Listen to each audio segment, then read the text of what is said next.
Olá, olá meus alunos, estamos de volta, agora sim para a última videoaula sobre as obrigações subjetivamente complexas.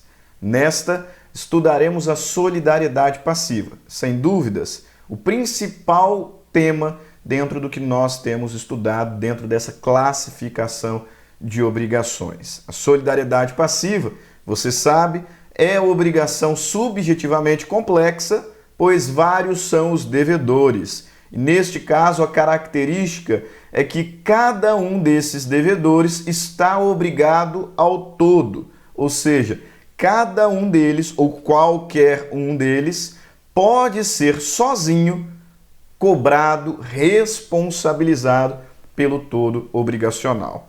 Devendo sempre destacar que a solidariedade não se presume, decorre da lei ou da vontade das partes, porque perceba, neste caso, a condição de subordinação dos devedores é extremamente dilatada. Essa modalidade obrigacional é muito favorável para o credor, porque ele inverte o risco do negócio. Enquanto lá na obrigação divisível, cada devedor seria responsável apenas pela sua quota parte, não sofrendo consequências da inadimplência ou até mesmo da insolvência de algum dos codevedores, na solidariedade passiva, qualquer um ou cada um responde pelo todo. De modo que, enquanto houver um devedor com capacidade, com condições de arcar pelo todo obrigacional, o credor certamente receberá a sua prestação, certamente terá satisfeita a sua pretensão. Solidariedade passiva. Vários devedores obrigados cada qual à dívida toda. Vamos ao artigo 275, que traz a norma fundamental da solidariedade passiva com a seguinte redação: o credor tem direito a exigir e receber de um ou de alguns dos devedores parcial ou totalmente a dívida comum. Se o pagamento tiver sido parcial, todos os demais devedores continuam obrigados solidariamente pelo resto. Sem dúvidas, esta é a ideia fundamental da solidariedade passiva. A possibilidade, o direito que o credor tem de exigir, e não só exigir, receber de um, de alguns ou de todos os devedores, parcial ou totalmente a dívida comum. Se o pagamento for parcial, todos os devedores, inclusive aquele que pagou, continuam a responder solidariamente pelo restante. Na verdade, aqui o texto da lei pode levar alguns a equívoco. Muito cuidado. O legislador diz, depois do ponto e vírgula, que se o pagamento tiver sido parcial, todos os demais devedores continuam obrigados solidariamente pelo resto. Mas, na verdade, se o pagamento tiver sido parcial, todos os devedores, inclusive aquele que parcialmente fez o pagamento, continuam responsáveis solidariamente com relação ao restante obrigacional.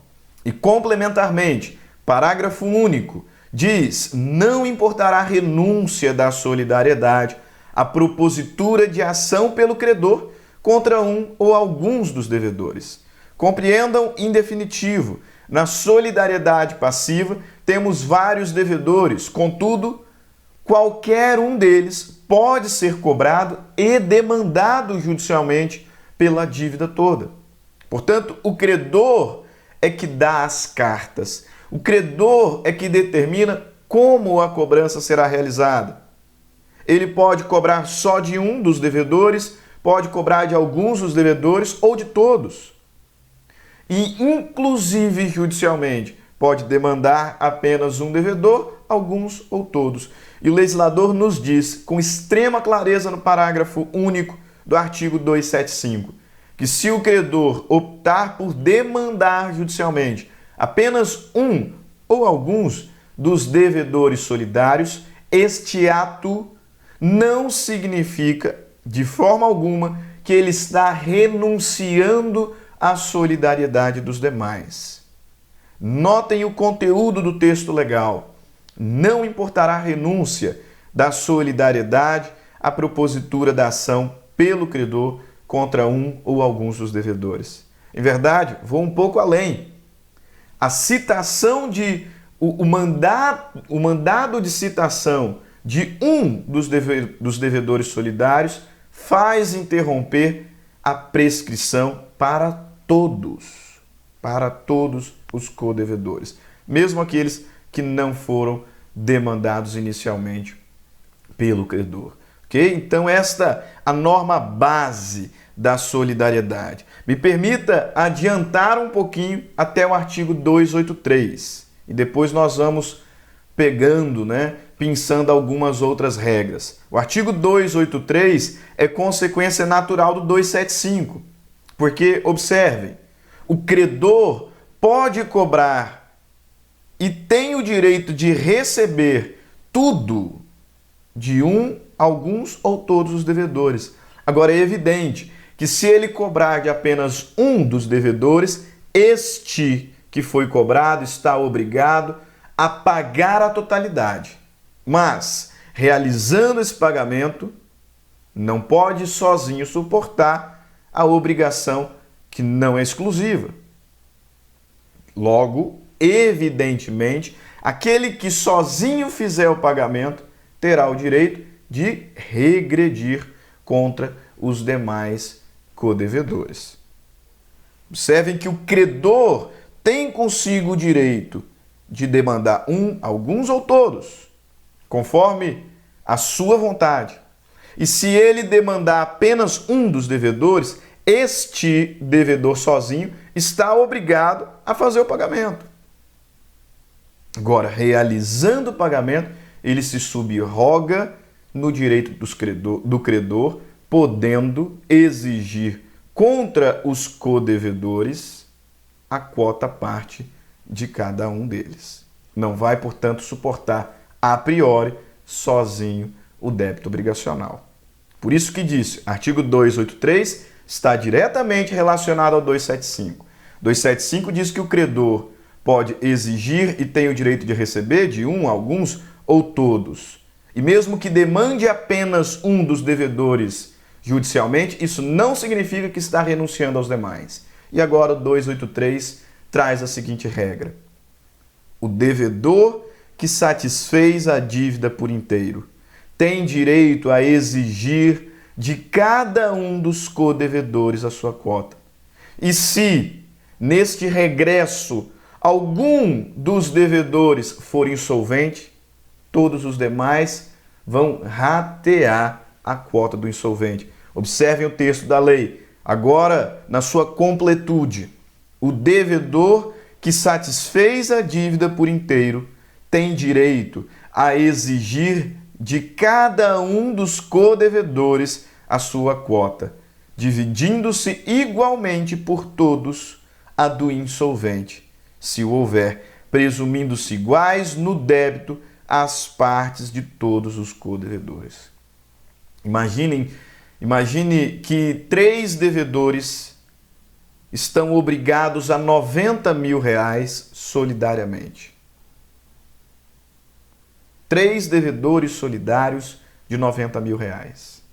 O credor cobrou apenas um e esse único devedor pagou os R$90 mil conforme a lei determina que o fizesse. Pagou os R$90 mil.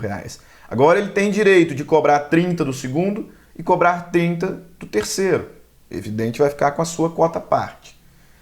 Imagine que ele cobra 30 do segundo, este segundo paga a sua quota parte, e ao cobrar 30 do terceiro, o terceiro não paga e não tem como pagar porque era insolvente. A quota deste insolvente será rateada entre os outros dois. Aquele que pagou sozinho ficará com mais 15 mil, além da sua quota de 30, e o segundo, além da sua quota de 30, ficará com mais 15 mil. Então, 45 para um, 45 para o outro, rateando assim a quota do insolvente. É isso que o legislador está nos dizendo. O devedor que satisfez a dívida por inteiro tem direito a exigir de cada um dos codevedores a sua quota, dividindo-se igualmente por todos a do insolvente, se o houver, presumindo-se iguais no débito as partes de todos os codevedores. Apesar da regra que identificamos com o texto do artigo 275 e do artigo 283, o legislador cogita uma situação muito excepcional, mas que já acontece na prática. A gente consegue identificar essa situação em algumas relações contratuais. No artigo 285, o legislador considera a hipótese de uma obrigação solidária passiva, entretanto, em que apenas um dos devedores teve o proveito exclusivo da relação obrigacional. Deixe-me fazer mais claro um pouquinho em exemplos. Imagina que um indivíduo vai ao banco, por exemplo, e busca um empréstimo de 90 mil reais. E o representante ali do banco recusa o empréstimo, mesmo com a possibilidade de uma garantia fidejussória, ou até mesmo de uma garantia real, uma hipoteca, um penhor, de modo que só autoriza, só viabiliza este empréstimo se o devedor, que quer 90 mil só para ele, trouxer duas outras pessoas que respondam solidariamente pela obrigação. Tem uma instituição bancária no Brasil, inclusive, com uma espécie contratual semelhante a esta, chamada de crédito amigo. O indivíduo foi lá pegar 90 mil reais, entretanto, para viabilizar o contrato, é exigido que ele traga dois outros amigos, que serão codevedores solidários. Notem, os três serão devedores solidários, mas o proveito da relação obrigacional foi para apenas um dos devedores.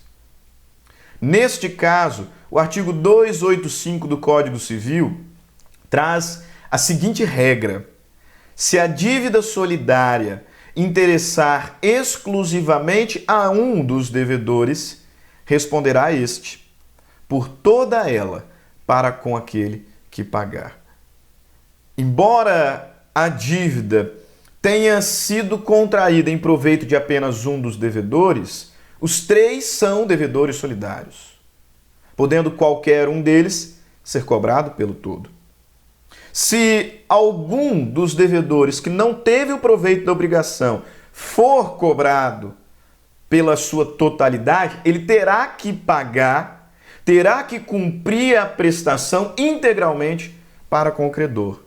Mas na hora de regredir, ele não precisa ficar com a sua quota parte, cobrar a quota do segundo e cobrar a quota daquele que sozinho teve o proveito do vínculo obrigacional. O legislador está dizendo que, se este for o caso, aquele devedor que sozinho arcou com o pagamento poderá demandar a totalidade daquele que exclusivamente teve o proveito da relação obrigacional.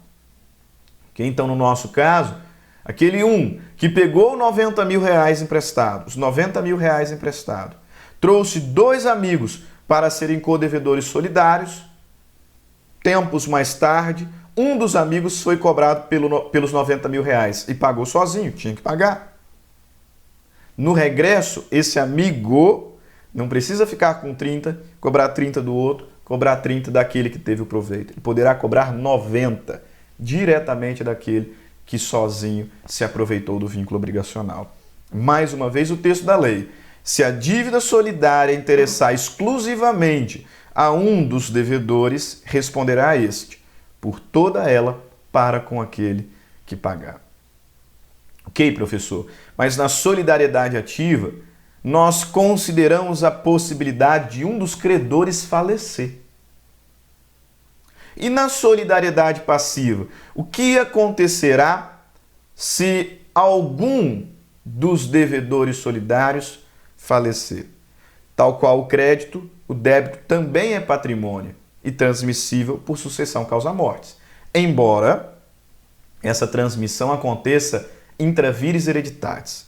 Pode ficar tranquilo. Se o seu pai tiver muita dívida, mais dívida do que patrimônio líquido, e vier a falecer, você não herdará dívidas. Não herdará dívidas. Tá? Então, imagina a situação que ele deixou R$1 milhão de dívidas e R$800 mil de patrimônio. O que acontecerá é que você não receberá nada. Os 800 de patrimônio líquido recebido serão utilizados para pagar a dívida. E os 200 excedentes, alguns dos credores ficarão a ver navios. Mas observem, as dívidas são transmissíveis por herança, intra-vires hereditatis, ou seja, nos limites da própria herança. Dessa forma, havendo patrimônio líquido e havendo também dívidas do decújios, as dívidas serão recebidas, serão herdadas e deverão ser quitadas. No contexto da solidariedade, se algum dos devedores solidários falecer, essa dívida será transmitida aos seus herdeiros. Entretanto, eles não poderão ser cobrados além do quinhão hereditário, além daquilo que representar o seu quinhão hereditário. Regra extremamente semelhante à solidariedade ativa, né? Quando vários eram os credores solidários, um dos credores faleceu, o crédito foi passado por herança aos 2 filhos deste credor e cada um deles poderia cobrar apenas 15 mil, não poderia cobrar a totalidade. Aqui da mesma forma, se são 3 devedores solidários de 90 mil e um deles falecer, este falecimento não terminará, não causará a extinção da solidariedade. Entretanto, os herdeiros do devedor falecido só poderão ser cobrados até o limite do quinhão hereditário. Artigo 276 do Código Civil. Se um dos devedores solidários falecer, deixando herdeiros, nenhum destes será obrigado a pagar, senão a quota que corresponder ao seu quinhão hereditário, salvo se a obrigação for indivisível. Mas todos reunidos, o espólio do decújios, serão considerados como um devedor solidário em relação aos demais devedores. O espólio pode ser cobrado pelo todo como devedor solidário. Agora, partilhada a herança, cada um dos herdeiros só pode ser cobrado até o limite do quinhão hereditário recebido. Okay? Então, se o devedor tinha 2 filhos, um só poderá ser cobrado por 15, o outro só poderá ser cobrado por 15. Mas os codevedores podem ser cobrados pela totalidade, porque o falecimento de um dos devedores solidários não causa a extinção da solidariedade. Mais uma vez, artigo 276 do Código Civil. Se um dos devedores solidários falecer, deixando herdeiros, nenhum destes será obrigado a pagar senão a quota que corresponder ao seu quinhão hereditário, salvo se a obrigação for indivisível. Mas todos reunidos serão considerados como um devedor solidário em relação aos demais. Artigo 279 cogita a possibilidade da obrigação solidária ser convertida em perdas e danos. E assim como a solidariedade ativa, a ideia aqui é a mesma, né? A obrigação solidária convertida em perdas e danos continua solidária, podendo cada um dos devedores, ou qualquer um deles, ser cobrado pelo todo. Agora, é certo que se essa conversão em perdas e danos se der por culpa exclusiva de um dos devedores, pelas perdas e danos, pela indenização decorrente das perdas e danos, só o culpado pode ser cobrado. Agora, pelo equivalente obrigacional, qualquer um dos devedores pode ser exigido pelo todo. Artigo 279 do Código Civil, impossibilitando a prestação por culpa de um dos devedores solidários, subsiste para todos o encargo de pagar o equivalente, mas pelas perdas e danos só responde o culpado. Assim nós vamos caminhando para nossas últimas regras. E deixei para o final aquilo que entendo ser o mais complicado, as regras com as quais devemos ter mais cuidado. Tá? Digo isso porque as várias vezes que o artigo 282 do Código Civil caiu em concursos públicos e também o artigo 288, o índice de erro foi consideravelmente alto. Recentemente, esses artigos foram cobrados na OAB e muitos erraram as questões, porque claramente confundiram renúncia com remissão. Não confunda renúncia da solidariedade com remissão. Renúncia, também chamada de exoneração, está prevista no artigo 282. A remissão, que significa perdão, remitir a dívida, um ato do credor em benefício do devedor, perdoando e extinguindo a obrigação nos limites daquilo que foi perdoado, está previsto lá no artigo 288. Renúncia, também chamada de exoneração, não se confunde com remissão. Isto porque, quando o credor renuncia à solidariedade de algum ou alguns dos devedores solidários, esses devedores não deixam de ser devedores. Eles não estão sendo perdoados. A consequência da renúncia ou exoneração da solidariedade é que, realizado este ato jurídico, os devedores exonerados só poderão ser cobrados pelas suas respectivas cotas-partes. Observaram? Eles não deixam de ser devedores. O que acontece é que, para eles, a obrigação está se tornando, de certa forma, divisível. Porque não poderão mais ser cobrados pelo todo, mas tão só pelas respectivas cotas-partes. No nosso exemplo, 3 devedores solidários de R$90 mil.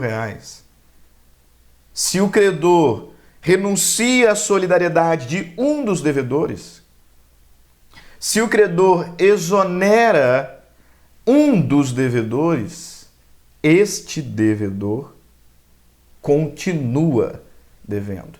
Só que a partir de agora não poderá ser cobrado pela totalidade. A partir de agora ele não responde mais solidariamente, mas tão só pela sua quota-parte. Artigo 282 do Código Civil. O credor pode renunciar à solidariedade em favor de um, de alguns ou de todos os devedores. Parágrafo único. Se o credor exonerar da solidariedade um ou mais devedores, subsistirá a dos demais. Se um devedor foi exonerado, ele não deixou de ser devedor, ele não foi perdoado, ele continua devendo, mas agora responde apenas por sua quota-parte. E atenção, a exoneração de um não exonera os demais. Os outros continuam sendo devedores solidários, continuam respondendo solidariamente. Faço questão de destacar também o artigo 284, que gera uma certa dúvida entre alguns alunos, entre alguns estudiosos, que nos diz o seguinte: no caso do rateio entre os codevedores, contribuirão também os exonerados da solidariedade pelo credor, pela parte que na obrigação incumbia ao insolvente. Recentemente caiu numa questão da OAB, um enunciado, não me lembro ao certo agora os números, mas é como se fossem 3 devedores solidários de R$3 mil. Se qualquer um deles poderia ser demandado pelo todo. E um deles foi exonerado pelo devedor. Ele não deixou de ser devedor. Só que a partir deste momento, ele, pelo credor, só poderia ser cobrado por R$1.000, que era a sua cota à parte. Perfeito? Aí foi um dos solidários e pagou a totalidade. Tendo pago a totalidade, tem o direito de regredir contra os demais. Regrediu contra aquele que foi exonerado e este exonerado pagou a sua cota à parte, pagou os seus R$1.000. Regrediu contra o outro codevedor e ele era insolvente. E alguns pensaram que o fato daquele primeiro ter sido exonerado não permitia que agora respondesse pelo rateio do insolvente. Equívoco. O legislador é claro no artigo 284 que ao dizer que mesmo o exonerado responde pelo rateio da cota de eventual insolvente perante aquele que sozinho pagar o débito solidário. Nos casos de rateio entre codevedores, contribuirão também os exonerados da solidariedade pelo credor, pela parte que na obrigação incumbia ao insolvente. Concluindo, agora sim remissão, perdão, artigo 288 do Código Civil. A remissão concedida a um dos codevedores extingue a dívida na parte a ele correspondente. Porque remissão é uma forma de extinção da obrigação. O credor pode remitir apenas um dos devedores. Tem problema. E se remitir, o está perdoando. Está abdicando da quota parte daquele um. Portanto, consequência natural da remissão de algum dos devedores solidários é que ele deixará de ser devedor e a quota que dele seria tem que ser abatida no todo. No nosso exemplo, 3 devedores de R$90.000. 3 devedores solidários de R$90.000. Se o credor remitir um deles, este um deixa de ser devedor e os outros 2 responderão solidariamente apenas por R$60.000. Artigo 288. A remissão concedida a um dos codevedores solidários extingue a dívida na parte a ele correspondente, de modo que, ainda reservando o credor a solidariedade contra os outros, já lhes não pode cobrar o débito sem a dedução da parte remitida. Os outros 2 continuam devedores solidários, agora não por 90, mas por 60. E tem prevalecido a jurisprudência no sentido de que a remissão é liberatória. O devedor remitido, o devedor perdoado, realmente deixa de ser devedor. Tanto que a jurisprudência tem se dirigido no sentido de que, se entre aqueles outros que sobraram houver algum insolvente, o remitido não participará do rateio de sua cota. Tá? Eu, particularmente, não concordo tanto assim, né? Porque a remissão é um ato do credor em benefício de um devedor e, neste caso, estaria prejudicando alguns dos codevedores que originalmente aceitaram ser solidários, num número X de pessoas. Né? Mas a jurisprudência tem sido nesse sentido.